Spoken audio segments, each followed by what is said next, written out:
Olá pessoal, para você que não me conhece ainda, meu nome é Daniel Mesquita, sou professor de Direito Administrativo aqui do Estratégia Concursos e estou aqui com vocês agora para a gente tratar de um tema de fundamental relevância para o concurso público, que é agentes públicos e a Lei 8.112. Então, esse tema é muito cheio de detalhes, pessoal. É um tema super rico que todo examinador gosta de cobrar em provas de concurso. E por que ele gosta de cobrar esse tema? Porque é simplesmente um copia e cola da lei. Como a lei é muito ampla e muito abrangente, ele vai lá, copia o artigo da lei, retira uma palavra, acrescenta outra, cola lá na sua prova e pede para você marcar qual a questão correta, qual é a alternativa certa e errada. Eu falo isso, pessoal, porque eu já tive do outro lado. Aliás, eu já tive do seu lado, já tive do lado do examinador e agora eu estou aqui dando o caminho das pedras para você. Eu já fui concursando, já fui examinador de bancas e agora estou aqui ensinando para vocês. Por isso que eu afirmo que o examinador gosta muito de cobrar esse tema na prova. Porque quando eu trabalhava em bancas de concurso, eu também gostava de cobrar esse tema nas provas. Porque era muito simples, eu ia lá na lei, copiava e colava, e aí meu trabalho já estava pronto.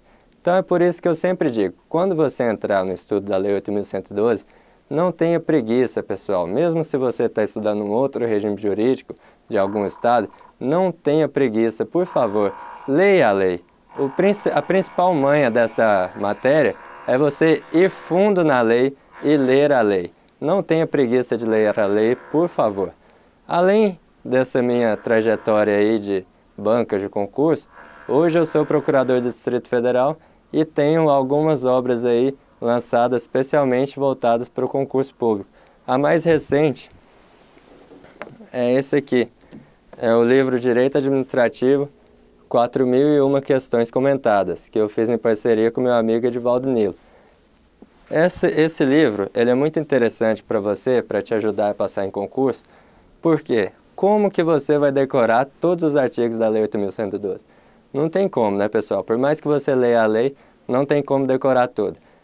Resolver questões de concurso, então, é uma ferramenta fundamental para você nessa árdua tarefa de aprender a matéria agentes públicos e a Lei 8.112. E nesse livro, a gente trouxe todos os capítulos do direito administrativo separados, as questões separadas por temas dentro de cada capítulo e, no início de cada capítulo, um resumo para você revisar aí a matéria antes de entrar nas questões. Então, é de fundamental importância resolver questões para aprender a matéria agentes públicos e Lei 8.112. Outro livro também que eu atuei na elaboração foi esse aqui, da série Advocacia Pública, Direito Administrativo, série Advocacia Pública. Esse eu não recomendo muito hoje não, porque ele já está um pouco desatualizado. Então, vamos aí com força, essa introdução serviu para você me conhecer um pouco melhor e para você ter mais atenção aqui na nossa aula, porque tudo que eu vou falar aqui já caiu em concurso público e com certeza vai cair de novo. Nessa nossa aula, e assim como nas demais, você vai ver que eu vou dar a teoria e aí no final de cada vídeo a gente vem com os exercícios para você revisar a teoria, para você acreditar em mim que o que eu falo aqui cai em concurso público. Então, sem demora, já nos alongamos muito aqui nessa introdução, vamos lá para o primeiro ponto aqui desse tema, que é dos agentes públicos, que é a classificação dos agentes públicos. Essa classificação, cada autor traz uma classificação diferente. A que vamos trabalhar aqui é a classificação trazida por Maria Silva Zanella de Pietro, porque é a mais didática e também é a mais cobrada em concurso público. De Pietro, ela divide a classificação dos agentes públicos primeiro em agentes políticos, depois servidores públicos, depois militares e agentes particulares em colaboração com o poder público. Então, segundo de Pietro, vamos lá, a primeira das espécies de classificação dos agentes públicos, que são os agentes políticos, pessoal. Quais são os agentes políticos? Quando você abre a Constituição e lê a Constituição, você vai ver que ela divide lá os poderes, né, da República em basicamente três, né? Poder Executivo, Legislativo e Judiciário. Você vai ver que a Constituição ela conforma a competência de várias dessas autoridades, principalmente dos chefes de cada um dos poderes. Por exemplo, na Constituição vai ter lá qual que é a competência do presidente da República, o que o presidente da República pode fazer, quais são as competências dos deputados, dos senadores e quais são as competências dos órgãos do Poder Judiciário, por exemplo. Então, agente político, uma definição mais tradicional, a mais comum, a mais utilizada, são aqueles cargos cuja competência está definida diretamente na Constituição Federal. A expressão que eu mais gosto para definir o que seriam os agentes políticos é que são os cargos da estrutura fundamental de poder. O que é isso, pessoal? São aqueles cargos que estão no topo lá de cada um dos poderes estruturados na Constituição. Então, tranquilamente você pode dizer que o presidente da República é um agente político, os deputados, os senadores, perdão, os governadores, os prefeitos. Então, esses detentores de mandato eletivo, principalmente, com certeza, são agentes políticos. Aí vem a divergência doutrinária da questão do Ministério Público e dos juízes, se eles seriam agentes políticos. Eu, pessoalmente, entendo que sim, porque a função deles também está definida lá diretamente na Constituição Federal e eles são, os membros do Ministério Público, por exemplo, fazem parte das funções essenciais da Justiça e os juízes são membros do Poder Judiciário e como ambos estão lá definidos, as suas competências estão definidas na Constituição, eles seriam sim agentes políticos, por que não? A segunda classificação, além dos agentes políticos, são os servidores públicos. Servidores públicos é a expressão genérica que designa três classes de agentes públicos. São eles: servidores estatutários, empregados públicos e servidores temporários. Professor, servidor público é a mesma coisa de funcionário público? Pessoal, funcionário público é uma expressão que hoje só existe no Código Penal. Lá no Código Penal, funcionário público abrange todas aquelas pessoas que prestam serviço para o Estado. É uma expressão bem abrangente. Agora aqui não, servidores públicos nessa classificação nossa é um pouco mais limitada, mas ela também é uma expressão que abarca bastante gente, porque aborda os servidores estatutários, os empregados públicos e os servidores temporários. Então, servidores públicos, nessa classificação de Pietro, aborda essas três classes de agentes públicos. Servidores públicos são aqueles que prestam serviços para o Estado. Eles têm um vínculo específico com o Estado e prestam serviço para o Estado. O primeiro deles, servidores estatutários. O que são servidores estatutários, pessoal? São aqueles que têm um vínculo legal específico com o Estado, aqueles que têm um cargo público e possuem um vínculo especial regido por uma lei com o Estado. Eles são uma carreira de caráter permanente. E empregados públicos, pessoal? Empregados públicos são aqueles empregados que prestam serviço para as empresas públicas e sociedade de economia mista. São contratados por essas empresas públicas e sociedade de economia mista para prestar serviço. E eles são contratados regidos pela CLT, como os empregados em geral. Eles não têm um regime estatutário próprio. Eles são regidos pela CLT, que é o regime geral dos trabalhadores do país. São aqueles que estão, repito, nas empresas públicas e sociedade de economia mista.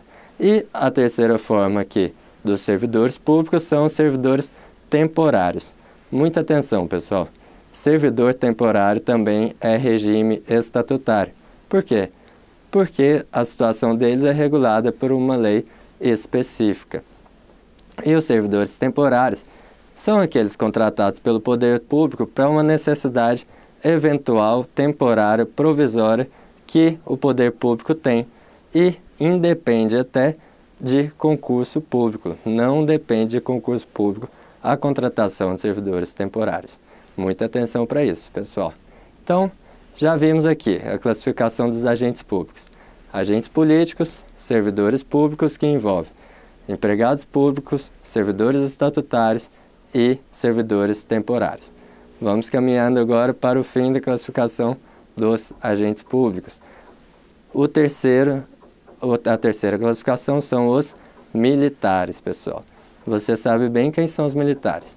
São tanto a polícia militar da sua cidade, polícia civil, bombeiro e também os componentes, os integrantes das Forças Armadas, Marinha, Exército e Aeronáutica são os militares. Por fim, chegamos aqui aos particulares em colaboração com o poder público. É a última espécie de agentes públicos segundo a classificação de Pedro. Particulares, pessoal. Particulares por quê? Porque não há um vínculo, um regime jurídico próprio, não há um vínculo de permanência de acordo com o regime jurídico próprio. Eles não ocupam um cargo dentro da estrutura da administração pública, mas sim se subdividem em 3 espécies. Vamos ver cada uma delas. A primeira espécie de particulares em colaboração com o poder público são os delegados do poder público. A segunda são os designados para o exercício de funções públicas relevantes. E a terceira são os gestores de negócio. Vamos lá. Aqui para a tela. Particulares em colaboração com o poder público. Os delegados do poder público são aqueles que recebem uma delegação, obviamente. Recebem uma delegação para quê? Para prestar um serviço público. Por exemplo, pessoal, o dono de cartório, o notário, o tabelião aí da sua cidade, ele recebeu uma delegação do poder público para prestar os serviços que são prestados no cartório. Então, ele é um particular em colaboração com o poder público, porque ele presta os serviços cartorários. Ele recebeu uma delegação e presta sobre a sua responsabilidade o serviço cartorário. Ele que deve gerenciar o cartório, contratar pessoal, aí ele tem a responsabilidade trabalhista sobre o pessoal que ele contratou, ele assina os atos do cartório, se responsabiliza por isso e etc. Então, o tabelião é um clássico exemplo de particular em colaboração com o poder público na modalidade delegados do poder público. A segunda modalidade são os designados para o exercício de funções públicas relevantes. Que é isso, professor? Aqui, se você já teve a grata sorte de ser convocado para mesário de eleições, ou para o júri, por exemplo, são serviços gratuitos que você é designado para desempenhar porque você é cidadão, uma obrigação sua legal como cidadão, mas é um serviço gratuito e você é designado por um tempo específico para prestar esse serviço em colaboração com o poder público. Você, particular, colabora com o poder público porque você foi designado. Por fim, os gestores de negócio são aqueles particulares que acabam ajudando o poder público em situações de tragédia. Por exemplo, lá nos Estados Unidos, quando as Torres Gêmeas caíram, houve muitos particulares que ajudaram no salvamento. Aqui no Brasil, as enchentes, aquele pessoal, os voluntários que ajudam a captar comida, a captar água, são os gestores de negócios, são particulares em colaboração com o poder público. Então, se a gente juntar todo esse pessoal aqui, que compõe essa classificação de Pietro dos agentes públicos, a gente vai ver que agente público ele é definido como todo aquele que auxilia, presta algum serviço para o Estado. É uma expressão genérica que abarca todos aqueles que prestam algum tipo de serviço para o Estado. Então, agentes públicos é o gênero, é a expressão que engloba tudo.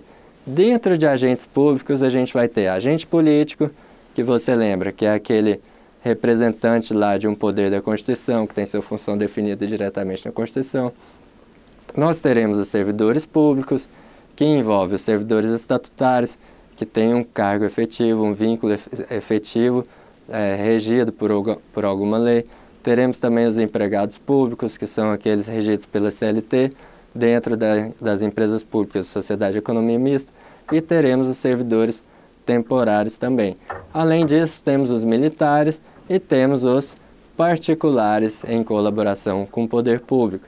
Então, toda essa galera, pessoal, que trabalha aí para a administração, que presta algum serviço para a administração, é considerada agente público. É por isso que a gente vê esse tema no início aqui do nosso curso, para você se situar e você constatar que o que a gente vai abordar é isso. Todos aqueles que prestam algum serviço para o Estado, para a administração pública. Aqui na frente, a gente vai ver a Lei 8.112. E você vai constatar que os servidores regidos pela 8.112 estão aqui dentro da classificação de agentes públicos. São servidores públicos e estatutários, porque regidos pela Lei 8.112.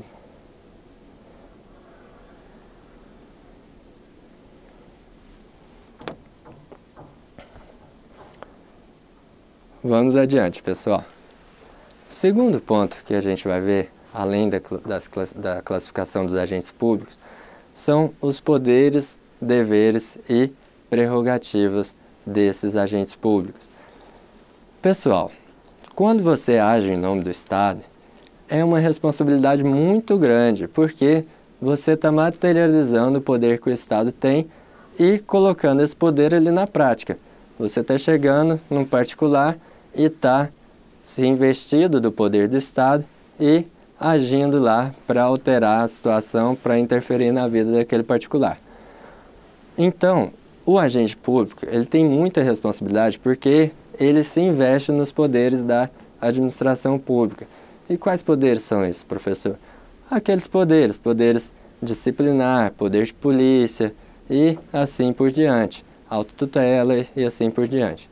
Agora, por outro lado, pessoal, a gente não pode ter um grande poder e sem uma contraprestação de responsabilidades de contrapartidas. Até como diria Homem-Aranha, né? Grandes poderes requerem grandes responsabilidades. E por outro lado aqui, as responsabilidades estão nos deveres dos agentes públicos. Se eles materializam todo esse poder, eles também devem seguir alguns deveres básicos aí, que vale para todos os agentes públicos. Esses deveres ou também sujeições são o dever de agir. Vamos aqui para a tela para ficar mais claro. Os deveres ou sujeições são o primeiro, dever de agir. O que é esse dever de agir, pessoal? Isso aqui decorre do princípio da legalidade. Se a lei determina que um agente público haja da forma A ou da forma B, de acordo com a circunstância, o agente público deve sim agir da forma A ou da forma B. Ele não pode escolher uma forma C para agir. Então, como o agente público ele está em nome da administração, ele está imbuído do princípio da legalidade e deve agir quando a lei determina que assim ele faça. Então, o dever de agir é o dever que decorre do princípio da legalidade. Segundo dever ou sujeição que a gente destaca aqui é o da juridicidade. É aquele dever de agir conforme o regulamento, de agir de acordo com a legalidade, de agir perseguindo as normas aplicáveis à espécie. Então, mais uma vez, o princípio da legalidade atuando aí. Ele deve agir de forma legal, de forma justa, de forma imparcial. Terceiro dever, dever de eficiência. O princípio da eficiência consta do artigo 37 caput da Constituição e determina que o agente público deve ser o mais eficiente possível. O que é isso, pessoal? Ele deve utilizar o menor número de meios possíveis para atingir o maior benefício possível, o melhor resultado possível para a administração e para o administrado. Outro dever de suma importância, essencial, é o dever de probidade, que decorre do princípio da moralidade. O que é probidade, professor? Probidade é honestidade. O agente público, ele deve agir com honestidade, com probidade. Ele deve se guiar pela boa moral e deve ser honesto o tempo inteiro. Então, importantíssimo esse dever ou sujeição dos agentes públicos em geral. Um outro dever que decorre também do fato de que o agente público ele está investido na função estatal. Isso quer dizer o quê, pessoal? Se todo o poder emana do povo e ele está investido na função estatal, esse agente público ele tem que prestar contas para o povo. Exatamente. Então, o dever de prestar contas para o povo decorre do fato de que todo o poder emana do povo. E o agente que está imbuído da função estatal está agindo para o povo e em nome do povo. Então, ele tem que prestar contas ao povo. Por isso que existe esse dever. E por fim, os deveres de obediência e lealdade. Obediência por quê? Obediência porque o agente público ele está inserido numa escala hierárquica aí de distribuição de funções e competências legais. Então, ele deve obediência às ordens superiores e lealdade às instituições públicas. Por quê? Porque ele não pode contrariar o interesse público. Ele deve ser leal ao interesse público porque ele está investido de uma função estatal e, portanto, agindo em nome do Estado da administração. Então, ele deve ser leal às instituições públicas. Então, tranquilo, pessoal? Esses são os poderes e os deveres dos agentes públicos em geral. Tem mais um tema muito importante aqui desses poderes e deveres, que são as prerrogativas, que é aquela capa que o agente público veste para poder exercer a sua função com uma otimização, com uma independência livre, com a consciência tranquila de que ele pode se investir realmente nas funções estatais e exercer as suas funções. Essas prerrogativas a gente vai ver no próximo vídeo, mas você já fique sabendo que elas servem para isso, para o agente público poder exercer as suas funções com tranquilidade. Nós veremos no próximo vídeo quais são essas prerrogativas. Agora, como eu te disse, em todos os vídeos a gente vai dar a teoria e lá no final do vídeo a gente vai vir com a resolução de questões para você sedimentar essa teoria e para você acreditar em mim, pessoal. Porque o que eu disse aqui no começo da aula, o que eu falo aqui realmente cai em concurso e você vai ver que eu não estou mentindo, porque você vai constatar isso das questões de concurso que a gente vai resolver agora. Vamos lá para a tela. Acerca da classificação de agentes públicos, professor, essa matéria é muito teórica, não cai em concurso não. Vai nessa, meu filho. Olha aqui, classificação dos agentes públicos. E tendo em vista os cargos, os empregos e as funções na administração pública, assinale a opção correta. Não podem ser considerados agentes públicos os detentores de mandatos eletivos. Errado, pessoal. Os detentores de mandato eletivo são agentes políticos, que nós vimos são espécies de agentes públicos. Os servidores contratados por tempo determinado para atender a necessidade temporária excepcional de interesse público, precisamente por exercerem atividades temporárias, estarão vinculados a emprego público e não a cargo público. Errado, pessoal. Os servidores contratados por tempo determinado, eu falei que eles têm um regime estatutário. Então, eles estão lá dentro da classificação de servidores públicos. Dentro de servidores públicos, nós vimos que existem os servidores estatutários, os empregados públicos e os servidores temporários. Então, esses dois aqui não se confundem, são espécies distintas. Esse aqui é seletista e esse aqui é regime estatutário. Então, os servidores contratados por tempo determinado não são vinculados a emprego público. Letra B errada. Os particulares em colaboração com o poder público são considerados agentes públicos. Exatamente, pessoal. É a terceira classificação lá de Di Pietro. Mesmo que prestem serviços ao Estado sem vínculo empregatício e sem remuneração. Correto, pessoal. Por que está correto? Eu falei que existem os delegados, aqueles também que são convocados para exercer funções públicas relevantes, que é a hipótese do sujeito que é convocado para um júri e do sujeito que é convocado para ser mesário numa eleição. Esses dois casos, pessoal, o sujeito presta serviço para o Estado, ele é um particular em colaboração com o poder público e esse serviço é gratuito. Aquele gestor de negócios também que está lá na tragédia, ele também está prestando um serviço gratuito ao Estado.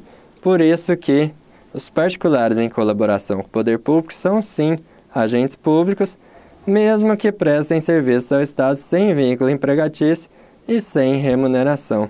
Correto, pessoal. Letra D, pessoal. Os servidores das fundações públicas, empresas públicas, sociedade de economia mista, são contratados sob o regime da legislação trabalhista e ocupam emprego público. Por que está errado, pessoal? Porque fundações públicas, elas têm natureza de autarquia. As fundações públicas de regime público, elas têm natureza de autarquia. E os agentes públicos das autarquias são servidores estatutários. Letra E. Nos termos da Constituição Federal, a investidura em cargo, emprego ou função pública depende da aprovação prévia em concurso público de provas ou de provas e títulos, de acordo com a natureza e a complexidade do cargo, emprego ou função. Pessoal, aqui o item E esqueceu de ressalvar a questão do cargo em comissão. Muitas vezes quem exerce função pública exerce sem a necessidade de um concurso público porque exerce um cargo em comissão ou uma função de confiança. E em razão do exercício desse cargo em comissão, não é necessário concurso público. A letra E esqueceu de ressalvar essa hipótese, por isso está errada. Então, gabarito aqui, letra C. Questão aqui, 2013, pessoal, para você ver que esse tema cai em concurso. O dever do agente público, que decorre diretamente do princípio da indisponibilidade do interesse público, sendo inerente à função daquele que administra a coisa pública, denomina-se eficiência, probidade, prestar contas, poder-dever de agir, poder-dever de fiscalizar. Pessoal, se eu sou um agente público, eu estou agindo em nome do povo, estou investindo nas funções do Estado e estou agindo para o Estado, mas em nome do povo. Se eu estou atuando com dinheiro público, defendendo os interesses não meu, mas de terceiro, eu estou gastando dinheiro que não é meu, mas de terceiros. Então eu tenho que prestar contas a esses terceiros. Por exemplo, pessoal, se você vai na padaria, sua mãe manda você ir na padaria e ela te dá R$50. Quando você volta, o que ela vai perguntar? Cadê meu troco? Quanto foi? Porque o dinheiro que você gastou lá não é seu, então você tem que prestar conta à sua mãe. Então, da mesma forma, o agente público, ele mexe com o dinheiro dos outros. Então, quando ele gasta o dinheiro, ele tem que prestar contas. E isso decorre diretamente da indisponibilidade do interesse público. O interesse público não é do agente público, mas do povo. Por isso que existe esse dever de prestar contas. O interesse público é indisponível. O agente público não pode incorporar o patrimônio público e gastar o dinheiro como bem entender para os interesses pessoais. O interesse público é indisponível, ele não pode ser alienado. Por isso que todo gasto público tem que ter prestação de contas. Por isso que o gabarito dessa questão é a letra C de casa. Então, pessoal, espero que vocês tenham gostado aí dessa nossa primeira aula de agentes públicos. Vamos continuar nas próximas aulas, concluindo o estudo dos agentes públicos e espero você lá, porque esse tema cai muito em concurso. Estude, sucesso, um abraço.